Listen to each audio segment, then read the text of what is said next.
ప్రభువుని తెలుసుకున్న తర్వాత, ప్రభువుకి పిల్లలం అయిన తర్వాత మనము ఎంతో పరిణితి చెందాం. కానీ ఇంకా పరిణితి చెందవలసింది ఇంకా ఎంతో ఉంది. పరిణితి చెందిన మాట వాస్తవమే, కానీ పరిణితి చెందవలసింది ఇంకెంతో ఉన్నదన్నది కూడా వాస్తవమే.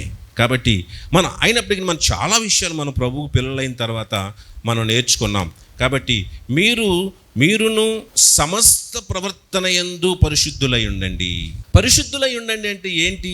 ఏ ఒక్క విషయంలోనూ మనం తప్పు చేయకుండా ఉన్నాం కాబట్టి మన పరిశుద్ధులం. ఫలానా పని మనం చేయలేదు కాబట్టి మనం పరిశుద్ధులం అనడానికి లేదు. దేవుడు ప్రతి విషయముల్లో అంటున్నాడు, సమస్త ప్రవర్తన యందు ఇది కాదు, అది కాదు, అది కాదు అని ఇది కాదు. నువ్వు ఏ పని చేసినా ఆ పనిలో నీ ప్రవర్తనలో ఏముండాలి? నువ్వు ఒక ఉద్యోగం చేసినా, నువ్వు ఒక వ్యాపారం చేసినా, నువ్వు ఒక మరొక పని చేసినా, ఏది చేసినా దాంట్లో ఏముండాలి? ప్రవర్తన, పరిశుద్ధత, నమ్మకం ఉండాలి, మోసం లేకుండా. ఒకవేళ నిజం చెప్పాలంటే ఒక స్నేహం చేసినా కూడా దాంట్లో ఏముండాలి చెప్పండి? ఆ ప్రవర్తనలో కూడా ఏముండాలి?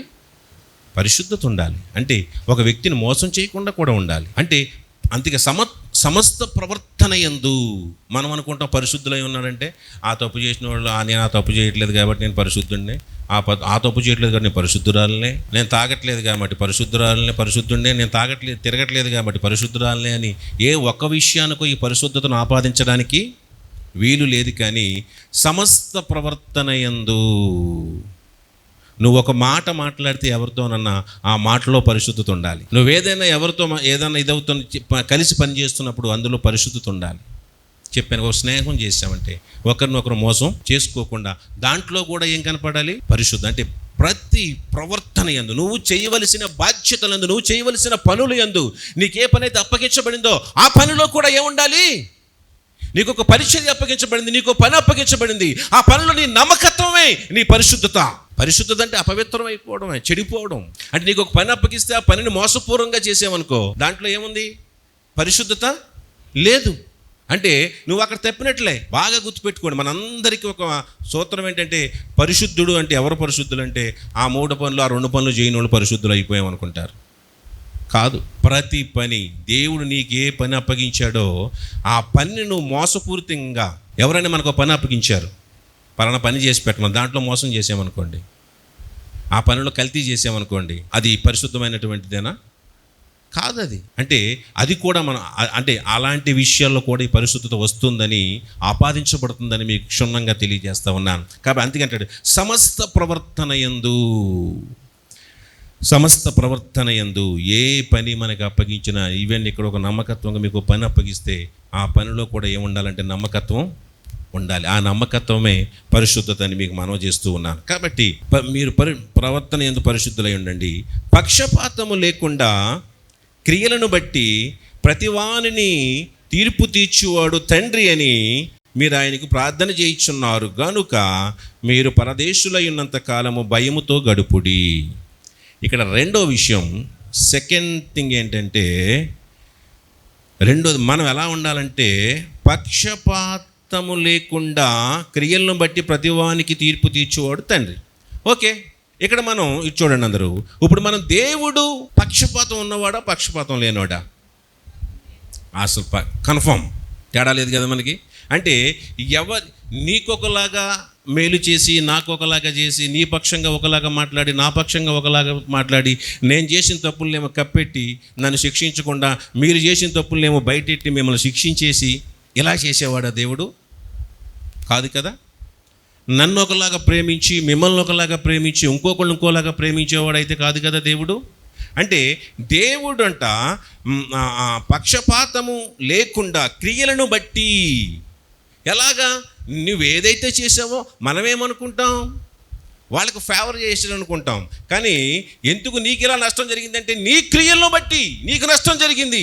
నీ క్రియలను బట్టి నీకు శాపం వచ్చింది. నీ క్రియలను బట్టి నువ్వు నష్టపోయావు. నీ క్రియలను బట్టి నీ శ్రమ నీ మీదకి వచ్చింది. నీ క్రియలను బట్టి నువ్వు తీర్పు తీర్చబడ్డావు తప్ప ఇంకొకరికి ఏమో ఫేవర్ చేసి వాళ్ళు బాగానే ఉన్నారు, వాళ్ళకి ఏమీ చేయలేదు దేవుడు, వాళ్ళకి ఇలాంటివి ఏం రావట్లేదంటే వాళ్ళ క్రియలను బట్టి వాళ్ళకి ఇవ్వలేదు. వాళ్ళ క్రియలు అంతగా లేవేమో, వాళ్ళ క్రియలు నీ క్రియల కంటే చెడిపోయినవి కాదేమో, అంతే అయ్యి ఉండాలి తప్ప వాళ్ళకి నీకేమో భారీ పనిష్మెంట్ ఇచ్చేసి ఇంకొకరికి ఏమో తక్కువ పనిష్మెంట్ దేవుడు ఇవ్వలేదు. ఎవరి క్రియలను బట్టి వారికే ఆ శ్రమ యొక్క మోతాదు ఉంటుంది, అంతే తప్ప వాళ్ళని ఒకలాగా మనల్ని ఒకలాగా దేవుడు పక్షపాతం కలిగి తీర్పు తీర్చేవాడు కాదు. మనం అలాగని చెప్పి ప్రార్థన చేయించున్న కనుక మీరు పరిశుద్ధులై మీరు పరదేశులై ఉన్నంత కాలము భయంతో గడపండి. ఇక్కడ ఎప్పుడు మనకు ఉన్న విషయం ఒకటి మనం ఎప్పుడు కూడా ఒకటి తెలుసుకోవాలి ఏంటంటే, మనం దేవుణ్ణి నమ్ముతున్నాం, ఎవరి క్రియలను బట్టి దేవుడు వారికే తీర్పు తీరుస్తాడని. అదే విషయంలో నన్ను కూడా నా క్రియలను బట్టి దేవుడు నన్ను తీర్పు తీస్తాడనే విషయం మనకి అర్థం కావాలి. మనం చాలా విషయాలు మనం కొన్ని నమ్ముతాం, కొన్ని నమ్మం. ఎలాగంటే మనము మాట్లాడే ప్రతి మాట, మనం చేసే ప్రతి ప్రార్థన దేవుడు వింటాడా వినడా? దేవుడు వింటాడని ప్రార్థన చేస్తున్నామా, వినడానికి ప్రార్థన చేస్తున్నామా? దేవుడికి చెవులు ఉన్నాయా, చెవులు లేవా? విననేరకుండానట్లు నా చెవులు మందగిల్లలేదు అంటున్నాడు దేవుడు. అంటే నేను వింటున్నాను, నాకు చెవులు ఉన్నాయి అని చెప్పాడు కదా. అంటే నువ్వు కూడా ప్రార్థన ఎందుకు చేస్తున్నావు? దేవుడు వింటాడని. ఎందుకు ఆరాధన చేస్తున్నావు? దేవుడు వింటాడని. ఎందుకు మందిరానికి వస్తున్నావు? దేవుడు చూస్తాడని. ఎందుకు నువ్వు భయపడుతున్నావు? దేవుడు చూస్తాడని. ఆయన కనులుండి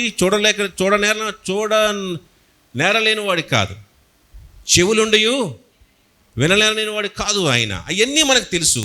మరి ఆయన మన ప్రతి మాట మనం దేవుడు వింటాడు అని నువ్వు నమ్మినట్లయితే మరి నువ్వు ఇతరుల గురించి చెడుగా మాట్లాడింది కూడా వింటాడని తెలియాలిగా నీకు. అది మాత్రం గుర్తుండదు మనకి. అక్కడ మర్చిపోతాం, అక్కడ దేవుడు చెవులు మూసేసుకోవడం అనుకుని మన ఇష్టానుసారంగా మాట్లాడతాం. నీ ప్రార్థన దేవుడు వింటాడని నీలో ఉన్న నమ్మకం ఎంత వాస్తవమో, మనం పరుల గురించి మాట్లాడేటువంటి చెడ్డ మాటలు, పరుల మీద వేసే నిందలను కూడా దేవుడు వింటాడనేది కూడా అంతే వాస్తవం. ఆ భయం మనకుంటే మనం ఏం చేస్తామంటే ఏది అబద్ధం చెప్పం, లేకపోతే ఏది తప్పుగా మాట్లాడడం, లేకపోతే ఇతరుల గురించి మనం చెడుగా మాట్లాడడం. ఎందుకు చెడు మాట్లాడితే ఎవరు వింటున్నారు? వింటున్నాడు. అది నువ్వు దేవుడు వినడు అనుకుంటే నువ్వు చేసిన ప్రార్థన కూడా దేవుడు వినడు కదా. అండ్ అలాగే ఇక్కడ ఎందుకు చెప్పానంటే, ఇక్కడ దేవుడు అంటున్నాడు, మీరు ఎలాగైతే దేవుడు వారి క్రియలను బట్టి వారి ప్రవర్తన బట్టి వారికి తీర్పు తీస్తాడని నువ్వు అనుకుంటున్నావు కాబట్టి నువ్వు జాగ్రత్తగా ఉండాలి. ఇప్పుడు మనం ఏమంటాం, ఆడు చేసిన దానికి ఆడికి వందలే దేవుడు అంటాడు. మరి నువ్వు చేసిన దానికి నీకు ఉంటుందని చెప్పి నువ్వు జాగ్రత్తగా ఉండాలిగా. సో వాడి క్రియలను బట్టి వాడికి దేవుడు శిక్ష వేస్తాడు అని నీకు తెలిసినప్పుడు నువ్వెలా ఉండాలి? ఇప్పుడు నేను తప్పు చేస్తే దేవుడు నాకు శిక్ష వేస్తానన్న విషయం మీకు తెలుసు, అప్పుడు నువ్వెలా ఉండాలి? అమ్మో నేను చేస్తే నాకు కూడా వేస్తాడురా బాబు అని చెప్పి నువ్వు భయముతో ఉండాలి. Praise the lord. మనం ఎలా ఉంటాం తెలుసా? మన మనస్తత్వం ఏంటి తెలుసా? ఆడు తప్పు చేస్తే ఆడి దేవుడు వదలడు, ఆడికి ఉంటుంది, ఆడు తీస్తాడు, ఆడికి ఉండదు, ఆడు అయిపోతాడు, ఆడికి త్వరగానే చూసేస్తాడు. పూర్వకాలంలో అయితే ఎప్పుడో కానీ ఇప్పుడైతే వెంటనే చూసేస్తున్నారు అంటావు. కానీ ఈడు చేస్తాం ఈ దౌర్భాగ్యం పని. మరి ఈయన చేయడా మరి దేవుడు? ఆడికి తీర్పు తీర్చేస్తాం, మరి ఈడికి తీర్చడా తీర్పు? నీకు అంతే కదా, నాకు అంతే కదా. నీకు దేవుడు నీ క్రియలను బట్టి తీర్పు తీరుస్తాడని చెప్పి నేను ఎరిగినప్పుడు నేను ఇంకా జాగ్రత్తగా ఉండాలి కదా. నాకు కూడా తీరుస్తాడనేటువంటి విషయాన్ని కలిగి మీరు పరదేశులై ఉన్నంత కాలము, పరదేశులు అంటే ఎక్కడ ఉన్నంతకాలం? వేరే ఊర్లో ఉన్నంతకాలమా? పరదేశులై ఉన్నంతకాలం అంటే ఈ భూమి మీద ఉన్నంత కాలం. నెలలో 2 నెలల్లో మొదటి ఆదివారమో లేకపోతే చివరి ఆదివారమో కాదు. సంఘానికి వెళుతున్నప్పుడు ఇంటికాడ లేకపోతే ఇంకో చోట ఉన్నప్పుడు కాదు. నువ్వు ఇంటికాడ ఉన్నా, సంఘంలో ఉన్నా, ఎక్కడ ఉన్నా, ఒక మాటకు వస్తే ఈ పరదేశులై ఉన్నంతకాలం అంటే అసలు మన పరదేశం అన్న విషయం తెలుసా మీకు? తెలీదా? పరదేశులము అప్పుడు పాడతారు, కానీ మనం పరదేశుల విషయం అన్న మాత్రం మీకు తెలియదు. మీకు పాట మాత్రం పాడుకుంటూ వెళ్ళిపోతారు. ఆ పాట ఎందుకు పాడుతున్నావంటే నువ్వు పరదేశువే, నీకు ఇది శాశ్వతం కాదు అని గుర్తు రావాలి మనకి. కొంతమంది పరదేశంలో పాట పాడితే భయం, ఎవరు భయపడతలేదు కదా. ఆ పాటను అలా చేసేసారులే. వాస్తవానికి దాని గురించి కాదు పాట, అది చచ్చిపోయినప్పుడు మోసుకెళ్ళే పాట కాదు అది. అంటే మరొకసారి మనకి గుర్తు చేస్తూ, అంటే మీ దేశం ఇది కాదు, మన దేశము అది అందుకని అబ్రహాము రాసిన మాట అంటాడు, అబ్రహాము దేవుడు దేనికి శిల్పియు నిర్మాణకుడై ఉన్నాడో ఆ పునాదులు కలిగిన పట్టణం కొరకు నేను ఈ గుడారములో పరదేశుని ఎదురు చూస్తూ ఉన్నాను అంటాడు. హల్లెలూయా. నేను ఈ దేశస్థులను కాదు, నేను ఇక్కడ శాశ్వతం కాదు అనే విషయం మనం తెలుసుకోవాలి. ఎప్పుడు కూడా మనం ఒక దేశం వెళ్తాం, మనం ఆ దేశం వెళ్తే అక్కడ పరదేశం, మనం అక్కడ మన దేశం అది కాదు, మళ్ళీ వచ్చేయాలి. చిన్న మన పాపం తీసుకొచ్చాం, అది ఇప్పుడు పరదేశం. ఇక్కడ 6 నెలలకి వెళ్ళిపోవాలి, మళ్ళీ 6 నెలలు టైం అయిపోయేసరికి ఇక్కడ నుంచి తట్టాబూడ చదువుకుని ఎక్కడికి వెళ్ళిపోవాలి? వాళ్ళ దేశం వెళ్ళిపోవాలి, కెనడా దేశం వెళ్ళిపోవాలి. మన దేశస్తురాలు కాదు ఆ అమ్మాయి ఇప్పుడు. అలాగే మనం వేరే దేశం వెళ్తే మనం ఆ దేశస్తులం కొంతకాలం 6 నెలలు అయిపోయి మళ్ళీ ఇక్కడికి వచ్చేయాలి. అక్కడికి వెళ్ళింది, మళ్ళీ 6 నెలలకి ఇక్కడ తోచేశారు. అక్కడ ఉంటామంటే ఊరుకోరు. మళ్ళీ తెలుసుకోవాలి నా దేశం వెళ్ళిపోవాలి, నా దేశం అని. అంటే పరదేశం మనది, ఇది కాదు, మనది కాదు ఇది. మన దేశం ఎక్కడ ఉంది? పరలోకం మన దేశం. Praise the lord. అక్కడికి అందుకే నువ్వు ఎప్పటి వరకు భయపడాలంట? ఎప్పటి వరకు భయపడాలి? నువ్వు పరదేశువై ఉన్నంత కాలము భయపడాలి. ఒకరోజు నువ్వు పరదేశం ఈ లోకం వదిలేసి వెళ్ళిపోయావు, ఇక నువ్వు భయపడక్కర్లేదు, ఇంకా అయిపోయింది. కానీ పరదేశువై నువ్వు ఇక్కడ ఉన్నంత కాలం కూడా నువ్వేం చేయాలంటే నువ్వు భయంతో గడపాలి. ప్రతి వాడిని తీర్పు తీర్చేవాడు తండ్రి అని మీరు ఆయనకు ప్రార్థన చేయించున్నారు కనుక, మళ్ళీ ఎందుకంటే ఎందుకు ఇది మనం ఉండాలంటే మీరే అంటున్నారు కనుక, నువ్వే చెప్తున్నావు కనుక, నీకన్నీ తెలుసు కనుక. ఏంటి తెలుసు? తప్పు చేస్తే దేవుడిని ఆయన్ని శిక్షిస్తాడు, అన్యాయం చేసాడు వాడిని శిక్షిస్తాడు, నీకు తెలుసు కనుక, అన్నీ నీకే తెలుసు కనుక. కాబట్టి నువ్వు ఎలా ఉండాలి కనుక, ఈ దేశంలో ఉన్నంత వరకు, నువ్వు పరదేశిగా ఉన్నంత వరకు భయంతో గడపండి.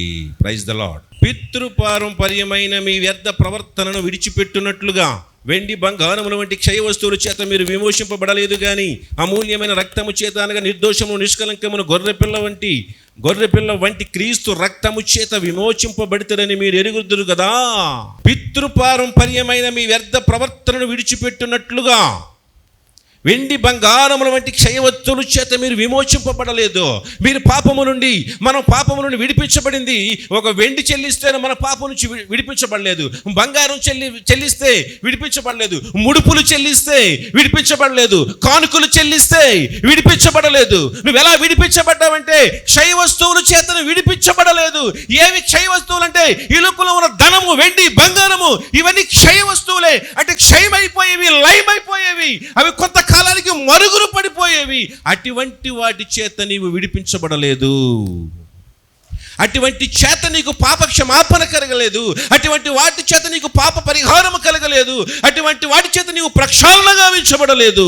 ఈరోజు చాలా మంది నమ్ముతారు. కొంతమందికి ఉన్నటువంటి కోరికలు, ఆశలు ఏంటంటే డబ్బులు ఇచ్చేస్తే పాపం చెల్లిపోద్ది, ముడుపులు చెల్లిచ్చేస్తే పాపం పోతుంది, వెండి బంగారాలు ఇచ్చేస్తే మనం చేసిన పాపం పోతుంది. దొంగోడు కూడా ప్రార్థన చేసుకెళ్తాడని తెలుసా మీకు? దొంగోడు కూడా గుళ్ళో దండం పెట్టుకుని వెళ్తాడంట. వచ్చిన దాంట్లో మళ్ళీ దేవుడికి భాగం ఇస్తాడంటాడు, ఏమనంటాడా? ఈ దొంగతనం కనుక సజావుగా జరిగితే నీకు 1016 చెల్లిస్తానంటాడు. ఆడి దగ్గర భక్తి ఉంది తెలుసా? మీరే కాదు భక్తి పరులు, మనమే కాదు, ఆడికి కూడా ప్రార్థన చేస్తాడు. ఆడికి భక్తి ఉంది, ఆడికి దేవుడు అంటే భయం ఉంది, ఆడికి దేవుడు కానుకలు ఇస్తున్నాడు. దేనికని? ఆడి పని బాగా అవ్వాలి. మనం ఎందుకు ఇస్తున్నాం? మనం అంతే. నేను వెళ్ళిన పని అయితే ప్రభువా, అది దిక్కుమాలిన పనో దౌర్భాగ్య పనో మనకు అనవసరం. ఆ పని ఏంటో తెలదు మనకి. ఎదటోళ్ళకి చెప్పరు, పాస్టర్ గారండి నేను అనుకున్న పని అయితేనండి దేవుడు కానుక. ఏం పని అమ్మా? తర్వాత చెప్తానండి. అందులో ఏముందో, ఏ పనో, అది మంచి పనో చెడ్డ పనో ఏదైనా ఇస్తుంది కాను. అందుకనే చాలా జాగ్రత్తగా మనం ఎవరైనా ప్రార్థన చేయమంటే ఆ పని ఏంటో తెలియకుండా ప్రార్థన చేయకూడదు. మనం ఆడే దొంగతనం చేస్తాం కదా, పాస్టర్ వెళ్ళే పని దిగ్విజయంగా జరగాలి ప్రార్థన చేయండి అన్నాడు అనుకోండి. ఏసయ్యా ఈయన వెళ్ళే పని అయిపోవాలని ఆయన అన్నాను అనుకోండి. నేను ఏ పని కోసం ప్రార్థన చేస్తున్నాను? నేను ఆడెళ్ళి దొంగతనానికి ప్రార్థన చేసినట్టు అవుతుంది నేను. కాబట్టి ఆ మధ్యన ఎవరో ఒక ఆవిడ అలాగే ఫోన్ చేసింది, టీవీలో వాక్యం ఏంటో ఫోన్ చేసి పాస్టర్ గారిని ప్రార్థన చేయండి. దేనికోసం అమ్మా? నన్ను ప్రార్థన చేయండి అంటుంది. అదేనమ్మా దేనికోసం చేయండి? పర్లేదు చేయండి అంటుంది. ఏంటి పర్లేదు చెయ్యి? దేనికి చెయ్యాలి? ఓసారి పాస్టర్ గారిని అడిగాడండి ప్రార్థన చేయమని. ఒరే దేనికి రానని చెప్పడం, మొత్తానికి నువ్వు చెప్తే కానీ నేను చేయనని కూర్చున్నాడు. ఆయన తర్వాత అయితే ఆడన్నాడండి. తర్వాత అదేనండి మీరు ప్రార్థన చేశాక కథ హాయిగా చచ్చిపోతాం, సుఖంగా చచ్చిపోదామని. దేనికి వెళ్తున్నాడు? చచ్చిపోతాకి వెళ్తున్నాడు. దానికోసం ప్రార్థన చేయమంటున్నాడు. ఇప్పుడు ఈయన ఏమేం చేయాలి? పని చెప్పడం. నాయన ఈడు ఏమనుకున్నాడో నాయన దాన్ని జరిగించు నాయన అనాలా? విషయం చెప్పాలి కదా మనకి. అందుకే విషయం చెప్పకుండా ప్రార్థన చేయకండి. వెండి బంగారం వంటి క్షయవత్తుల చేత అదే దొంగోడు కూడా ప్రార్థన చేస్తాడు. వాడికి కూడా భయం ఉంది. వాడు కూడా ఎక్కడికి వెళ్ళి దొంగతనానికి వెళ్ళినప్పుడు వాడు కూడా ప్రార్థన చేస్తాడు. అంటే ఇక్కడ మనము చాలామంది ఇట్లాగేంటంటే ఏదో దేవుడికి కానుకలు ఇస్తే, దేవుడికి ముడుపులు చెల్లిస్తే, దేవుడికి దగ్గర ఏదో మనం ఇచ్చేస్తే మన పాపం చెల్లిపోతుంది, మన పాపం తీరిపోతుంది అనుకుంటారు. అట్లా కుదరదండి. ఇంతకుముందు మనకి పూర్వకాలంలో ఈ పరిశుద్ధ గ్రంథం మనకు అందుబాటులో రానప్పుడు రోమన్ క్యాథలిక్లు అట్లాగే వాళ్ళు ఆ పోపులు బిషప్పుల దగ్గర ఒక సిద్ధాంతం ఉండేది. ఏంటంటే ఎవడైనా చచ్చిపోతే ఆడి మధ్యలో పరకెటరీ అని ఒక స్థలం ఉంటుంది, అక్కడ ఆగిపోయాడు కాబట్టి మీరు కొంత డబ్బులు కడితే మీకోసం మేము ప్రార్థన చేస్తాం, ఆడు పరలోకానికి వెళ్ళిపోతాడని చెప్పేవారు. అలాగనుకున్నప్పుడు వాడు మధ్యలో ఆగిపోయిన డబ్బులు కడితే పరలోకానికి వెళ్ళిపోయి ప్రార్థన చేస్తే పరలోకానికి వెళ్ళిపోయేలాగుంటే ఈ దౌర్భాగ్యం అంతా ఇంత కష్టపడాల్సిన పని ఎందుకు మనకి? అన్ని చేతులు కట్టుకుని ఏమీ చేయకుండా ఎంజాయ్ చేయకుండా కదా, లోకంలో ఉన్నటువంటి ఆశలను చంపేసుకుని అందరం చచ్చిపోయాక వెనకాల మా ఆవిడకో మా పిల్లలకు కొంత డబ్బులు ఇచ్చేవారు, నేను చచ్చిపోయాక అక్కడ ప్రార్థన చేయించండి 10 ఏళ్ళు ఎట్టుకెళ్ళి ఆ తర్వాత పరలోకానికి వెళ్ళిపోతాను అంటే సరిపోద్ది కదా. ఇంత నిష్టగా, ఇంత నియమంగా, ఇంత కష్టపడి, ఇంత మోకాళ్ళు వేసి, ఇంత కన్నీరు గార్చి మన జీవితాన్ని మన క్రమబద్ధీకరించుకుని మన జీవితాన్ని మనము కొన్ని ఆశలను చంపేసుకుని లోకాశలు దేవుడికి అయిష్టమైన వాటిని మనం చంపుకుని బతకడం కోసం ఎన్ని ప్రయత్నాలు, ఇన్ని తంటాలు పడక్కర్లేదు కదా. సో అందుకనే మనము క్షయ వస్తువుల చేత మనము విమోచింపబడలేదు. వెండి బంగారు వస్తువుల చేత మనం క్షయ వస్తువుల చేత మీరు విమోచింపబడలేదు, కానీ అమూల్యమైన రక్తము చేత. Praise the lord. అంటే వెండి బంగారముల కంటే ఏది విలువైంది చెప్పండి? దేవుడు మన కొరకు కార్చిన రక్తము వెండి బంగారముల కంటే అమూల్యమైనది. అంటే ఎలాగ అమూల్యమైనది అయింది, ఎలాగ విలువైనది అది? ఆ రక్తం ఎలాగ విలువైందంటే ఆ రక్తము నిర్దోషమైనది. ఎప్పుడైతే అది నిర్దోషమైనదో అది అమూల్యమైనది. Praise the lord. ఎప్పుడైతే నీవు నిర్దోషిగా ఉన్నావో నీవు విలువైన వాడు అవుతావు. అప్పుడు నీవు హల్లెలూయా. అందుకే ఆ అమూల్యమైన రక్తము చేత, అనగా అమూల్యమైనది అంటే ఏది విలువైనది అంటే నిర్దోషమును నిష్కలంకమునకు గొర్రె పిల్ల వంటి క్రీస్తు రక్తము చేత నీవు విమోచింపబడితేనని మీరు ఎరుగుదురు కదా. తెలుసా తెలీదా మీకు? మీకోసం కార్చిన రక్తం ఎలాంటిదో తెలుసు కదా మీకు. అమూల్యమైనది, నిర్దోషమైనది, నిష్కలంకమైనటువంటి రక్తం చేత నువ్వు విమోచింపబడుతుంది కదా. ఆయన జగత్ పునాది వేయబడక మునిపే నియమింపబడిన కానీ తను మృతుల్లో నుండి లేపి తనకు మహిమనిచ్చిన దేవుని యెడల తన ద్వారా విశ్వాసులైన మీ నిమిత్తము కడవరి కాలమందు ఆయన ప్రత్యక్షపరచబడును. Praise the lord. దేవుడు మన కోరిక ఆయన అంటాడు, దేవుని యెడల తన ద్వారా విశ్వాసులైన మీ నిమిత్తము కడవరి కాలమందు ఆయన ప్రత్యక్షపరచబడును. కాగా మీ విశ్వాసమును నిరీక్షణయు దేవుని యందు ఉంచబడి ఉన్నవి. Praise the lord. సో మన నిరీక్షణను, మన విశ్వాసమును దేవుని యందు ఉంచబడే. ఎవరి దగ్గర ఉందని నిరీక్షణ? దేవుని దగ్గర. మీ విశ్వాసం ఎవరి దగ్గర ఉంది? నీ జీవితంలో నువ్వు ఏది అవ్వాలనుకుంటున్నావో, ఏదనుకుంటున్నావో ఆ విశ్వాసము, ఆ నిరీక్షణ ఎవరిలో ఉంది? ఎవరిని బట్టి ఉంది అంటే దేవునిలో ఉంది, దేవుని బట్టి ఉంది. ఆయన కడవరి కాలమందు మన కొరకు ఆయన ప్రత్యక్షపరచబడిపోతూ ఉన్నాడు. Praise the lord. కాబట్టి ప్రియమైన దేవుని పిల్లలారా, మీరు క్షయబీజము నుండి కాక శాశ్వతమగు జీవము గల దేవుని వాక్యము మూలంగా అక్షయ బీజము నుండి పుట్టినవారు గనుక నిష్కపటమైన సహోదర ప్రేమ కలుగునట్లు మీరు సత్యమునకు విధేయులవుట చేత మీ మనస్సును పవిత్రపరచుకున్న వారై ఉండి ఒకరినొకడు హృదయపూర్వకంగాను మెక్కటముగాను ప్రేమించండి. Praise the lord. మనం ఎలా పుట్టామండి? క్షయ బీజము నుండి కాక. నశించిపోయేటువంటి ఒక విత్తనము ఉన్నప్పుడు విత్తనం వస్తుంది, విత్తనం నశించిపోదా? అది అటువంటి బీజము నుండి కాదు, అటువంటి విత్తనం నుంచి నువ్వు పుట్టలా. ఆ విత్తనం క్షయమైపోతుంది. ఒకవేళ అమ్మా నాన్న నుంచి పుట్టాను అనుకుందాం కాసేపు, అమ్మా నాన్నలు ఏమైపోతారు? క్షయమైపోతారా? ఉంటారా? క్షయమైపోతారు. అయితే ఇప్పుడు నువ్వు నూతనంగా పుట్టినటువంటి, నేను ఏ పుట్టు గురించి మాట్లాడుతున్నానంటే నీ రెండవ జన్మ, రెండవసారి నువ్వు పుట్టావే, దేవునిలో రక్షణ పొందుకుని దేవుని వాక్యం చేత, దేవుని వాక్యాన్ని విని దేవుని వాక్యం చేత నీవు పట్టబడి దేవుని వాక్యం అనేటువంటి ఆ దేవుని మాట ద్వారా నీవు నూతన జన్మెత్తావే, దేవుని వాక్కు ద్వారా నీవు మరో జన్మెత్తావే, దేవుని వాక్కు ద్వారా నీ బ్రతుకును మార్చుకుని నూతన జీవితాన్ని జీవిస్తానని ఆ రోజు ప్రమాణం చేసి నువ్వు కొత్త జీవితాన్ని ప్రారంభించావే, ఆ కొత్త జీవితం గురించి ఇక్కడ మాట్లాడుతూ ఉన్నాడు. ఆ జీవించిన కొత్త జీవితము ఇప్పుడు నీవు జీవిస్తున్న ఈ నూతన జీవితము క్షయమైపోయే బీజం నుంచి పుట్టింది కాదు. ఇంతకుముందు నువ్వు పుట్టింది, ఇంతకుముందు నీ పుట్టుక క్షయమైపోయే బీజం నుంచి పుట్టావు. కానీ దేవుని ఎరిగిన తర్వాత నువ్వు రక్షణ పొందుకున్న తర్వాత ఉన్న పుట్టుకు రెండో పుట్టుకుందే, ఆ రెండవ జన్మ ఉంది, రెండవ పుట్టుకుందే, అది క్షయమైపోయేది కాదు. దేని నుంచి పుట్టావంటే వాక్యము ద్వారా నువ్వు పుట్టావు. Praise the lord. ఆ వాక్యం క్షయమైపోయేది కాదు. అక్షయ బీజము నుండి పుట్టింపబడిన వారు గనుక. హల్లెలూయా. ఎప్పుడన్నా అనుకున్నారా మీరు ఎంతసేపు నేను చచ్చిపోతాను అనుకుంటామే తప్ప అసలు క్షయమైపోయే బీజం నుండి పుట్టినవారు నేను కాదు అని చెప్పే విషయం ఎప్పుడైనా ఆలోచించారా? నాకు 70 వచ్చినాయి, ఇంకో 10 ఏళ్ళు బతుకుతానేమో, ఇంకా 5 ఏళ్ళు బతుకుతానో, చచ్చిపోతానేమో, గుండె పొచ్చాను బాబు చచ్చిపోతానేమో. అక్కడ తెరుస్తావు. ఎలాగుంటుందంటే ఇక్కడ విమానం ఎక్కగానే కళ్ళు మూసుకోమో ఇలా మూసుకున్నదాన్ని మళ్ళీ అమెరికా వెళ్ళగానే కళ్ళు తెరిచేస్తావు.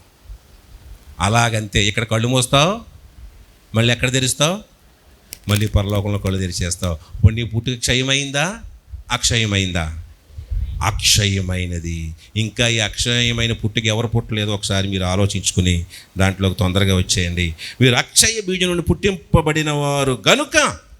ఇక్కడ ఒకటి లింక్ ఉంది. మరి అలాగ పుట్టినోడు ఎలా ఉండాలి చెప్తున్నాడు దేవుడు. చెప్పండి, అలా పుట్టినోడు ఎలా ఉండాలి? నిష్కపటమైన సహోదర ప్రేమ కలుగునట్లు మీరు సత్యమునకు విధేయులవుట చేత. ఇలాగ పుట్టినోడు ఎలా ఉండాలని తెలుసా? నిష్కపటమైన సహోదర ప్రేమ కలిగినట్లుగా. నీవు గతంలో క్షయమైపోయే బీజం నుంచి పుట్టినోడు అయితే నువ్వు కపట ప్రేమతో ఉన్నా పర్వాలేదు. నీ సహోదరుడి పట్ల, నీ సహోదరి పట్ల, నీ స్నేహితుల పట్ల, నీతోటి విశ్వాసి పట్ల నీవు గనక క్షయమయ్యే బీజం నుండి పుట్టినవాడు కానీ ఉండిపోయి ఉంటే గనక, నీవు అక్షయమయ్యే బీజం నుండి పుట్టింపబడిన వాడు కాకుండా ఉన్నట్లయితే నువ్వు ఎలా బ్రతికినా పర్వాలేదు, నీలో కపట ప్రేమ ఉన్నా పర్వాలేదు. సో ఇప్పుడు నువ్వు ఈ అక్షయ బీజం నుంచి పుట్టావు గనక ఇప్పుడు నీకు కొన్ని లక్షణాలు ఉండాలి. ఏంటి ఆ లక్షణం? అక్షయ బీజం నుండి పుట్టింపబడిన వాడు ప్రతి వాడికి ఉండాల్సిన లక్షణం ఏంటంటే నిష్కపటమైన సహోదర ప్రేమ. నీ తోటి వారి పట్ల నువ్వు ప్రేమించేటువంటి ప్రేమ కపటము లేనిదై ఉండాలి. నేను చెప్పాను, ఒకవేళ నువ్వు ఇంకా నువ్వు రక్షించబడకపోయి ఉంటే ఓకే, కానీ రక్షింపబడిన నీలో ఏ ప్రేమ ఉండాలి? కపటంతో, మోసంతో, సహోదరుని ఎవరిని కూడా కపటంతో, మోసముతో వాళ్ళ మీద ప్రేమ చూపించి, మోసపు ప్రేమ, కపటపు ప్రేమ చూపించి వాళ్ళని మనం ప్రేమ చూపిస్తే కనుక మనం నష్టపోతాం. మీరు సత్యమునకు విధేయులు అవ్వాలి. ఎవడైతే ఈ అక్షయ బీజం నుంచి పుట్టాడో వాడు ఎలా ఉండాలంటండి? సత్యానికి విధేయత చూపించాలి. అబద్ధానికి కాదు, చెడుకు విధేయత కాదు, సత్యానికి వాడు విధేయత చూపించేవాళ్ళలాగా ఉండాలని చెప్పి ప్రభు చెప్తూ ముగించేద్దాం. సహోదర ప్రేమ కలిగినట్లు మీ మనస్సులను పవిత్రపరచుకుని వారై ఉండి ఒకరికొకరు హృదయపూర్వకంగాను మిక్కటముగాను ప్రేమించండి. మిక్కటముగా అంటే ఒకరికొకడు హృదయపూర్వకంగాను మిక్కటముగాను. మిక్కటం అంటే ఒక మాట చెప్పాలంటే తిక్కుగా, గట్టిగా, బాగా. అంటే బాగా ఇప్పుడు పలసగా ఉన్నది వేరు, తిక్కుగా ఉన్నది వేరు కదా. అంటే మిక్కటముగా అంటే బాగా తిక్కుగా అనమాట, బాగా డీప్గా అనమాట, గాఢంగా. అబ్బా వెరీ గుడ్. గాఢమైన ప్రేమ ఎక్కడ ఉంటుంది? సహోదరుల దగ్గర ఉండదు గాఢమైన ప్రేమ, ఇంకెక్కడెక్కడో ఉంటుంది. కానీ ఆ గాఢమైన ప్రేమ సహోదరుల మధ్య చూపించలేము. కానీ గాఢమైన ప్రేమ, మిక్కటముగా మనము ఎవరండి? జాగ్రత్త పెట్టుకోండి ఈ మాట. ఎవరైతే ప్రభు బలలో పాల్గొంటున్నారో, ఎవరైతే ప్రభు రక్త మాంసాలలో పాలు పంపులు పొందుకుంటున్నారో వాళ్ళలో ఉండవలసిన ప్రేమ ఎలా ఉండాలండి? మిక్కటముగా, కపటము లేకుండా సహోదర ప్రేమను కలిగి ఉండాలి. ఎందుకు చెప్పనా? అలాగే ఎందుకు ఉండాలి చెప్పనా? ఏలయనగా సర్వ శరీరులు గడ్డిన పోలిన వారు వారి అందమంతయు గడ్డి పువ్వు వలె ఉన్నది. గడ్డి ఎండును దాని పువ్వు రాలును, అయితే ప్రభు వాక్యం ఎల్లప్పుడూ నిల్చును. మీకు ప్రకటింపబడిన సువార్త ఈ వాక్యమే. సో ఎందుకు మనం ఒకరిని ప్రేమించాలి? ఎందుకు నీ సహోదరుని నీవు మెక్కటముగా ప్రేమించాలి? ఎందుకు నీ సహోదరుని గాఢంగా ప్రేమించాలి? ఎందుకు నీ సహోదరుల పట్ల నిష్కపటముగా ప్రేమించాలి అంటే గనక నీవు ఈ భూమి మీద కొద్ది రోజులకు ఉండవు గనుక. భయం వేస్తుందా? నీవు ఈ భూమి మీద శాశ్వతముగా ఉండవు కనుక అంటే ఆమేన్ ఆమేన్ అందరు ఈ పాటికి కొన్నిసార్లు. ఎందుకు ప్రేమించాలి అంటే నువ్వు అశాశ్వతం, ఇక్కడ ఉండవు, రేపే పోతావు. కాబట్టి ఇప్పుడు ఏం చేయాలి? ఉన్న టైంలో కొంతమంది ఉత్తప్పుడు మాత్రం మాట్లాడుకోరు. అస్సలు పగ పచ్చగడ్డేస్తే అది కూడా కాలిపోతుంది నిప్పెట్టకుండానే. బగ మన పచ్చగడ్డి కూడా మాడిపోతుంది, ఎండిగడ్డి మాడిపోతుంది. చచ్చిపోగానే మీదడిపోయి నా యక్క ఉన్నప్పుడు ఎందుకు ప్రేమించమంటున్నాడు దేవుడు? నువ్వు రేపు ఉండవు, నువ్వు గడ్డి పువ్వు వంటి వాడువు. ఉదయం కనపడితే సాయంత్రానికి, పొద్దున్న కనపడతావు సాయంత్రం ఉండవు. పొద్దున్న వందనాలు చెప్పి సాయంత్రం కనపడరు. ఏమైందమ్మంటే అయ్యో పొద్దున్నే వందనాలు చెప్పిందే అనుకోవాలి. నేను నన్నైనా అంతే, అయ్యో పాస్టర్ గారు పొద్దున్నే ఫోన్ చేసి ఎంతసేపు మాట్లాడాడు అంటారు, తర్వాత ఉండదు. అందుకని ఎప్పుడు ప్రేమించాలి? దేవుడు ఎందుకు చెప్తున్నాడు చెప్పండి? మనం శాశ్వతం కాదు, నీ అందం శాశ్వతం కాదు. దేన్ని చూసి మనం విర్రవీగుతున్నామో, దేన్ని చూసి మనము ఇతరులను దూరం పెడుతున్నావో, దేన్ని చూసి నువ్వు ఇతరులను లెక్క చేయకుండా ఉన్నావో, దేన్ని చూసి నీ కుటుంబాన్ని, నీ బంధువుల్ని, నీ అయిన వాళ్ళని, నీ స్నేహితుల్లో మరొకళ్ళు ఇంకొకళ్ళు దేన్ని చూసి నువ్వు దూరం పెడుతున్నావో, దేన్ని చూసి వాళ్ళంటే లెక్క లేకుండా ఉన్నావో, దేన్ని చూసి వాళ్ళంటే అసహించుకుంటున్నావో, దేన్ని చూసి నువ్వు నీలో ఉన్న ఘనత, నీలో ఉన్నటువంటి ధనమా, నీలో ఉన్న హోదానా, మరి దేన్ని చూసి నువ్వు పక్కన పెడుతున్నావో కానీ అది రాలిపోతుంది. ఒకరోజు అది గడ్డి పువ్వులాగా రాలిపోతుంది. అందుకనే ఇప్పుడు మనం ఏం చేయాలంటండి? సహోదర ప్రేమ. నిజం చాలామంది ఏడుస్తారు, తర్వాత ఎంత ఏడిచినా ప్రయోజనం లేదు. కొంతమంది ఏమో అసలు మామూలుగా తిరిగేటప్పుడు గుమ్మం దొక్కితే చంపేస్తానంటాడు. ఆ తర్వాత ఈడు మంచం ఎక్కగానే ఒకసారి ఆయన పిలిపించండి రా అంటే ఈడెళ్ళలో వాళ్ళు మిగతా వాళ్ళు వెళ్ళినా కూడా ఎక్కడికే రేయ్ ఆడ ఇంటికి కానీ వెళ్ళారని చంపేస్తాను. నేను వెళ్ళలేదు, మీరు అందరూ కూడా ఎవడు వెళ్తాం కుదరదో అంటాడు వీళ్ళతోనే. ఈడెళ్ళలో మిగతా వాళ్ళని కూడా ఆపేస్తాడు. వీడు చచ్చిపోతేప్పుడు మాత్రం వీళ్ళందరినీ ఎదవని చేసి అని పిలిపించేయమంటాడు. మళ్ళీ ఒకసారి మాట్లాడాలి ఉందరా అంటాడు. ఇంకెందుకు చచ్చిపోయే ముందు ఏం చేస్తావు? 4 రోజులు ఆడితో మాట్లాడతాకు ఉండదు, 4 రోజులు కలిసి తిరుగుతాకు ఉండదు. ఆడుతాను ఎప్పుడు తిరగాలి?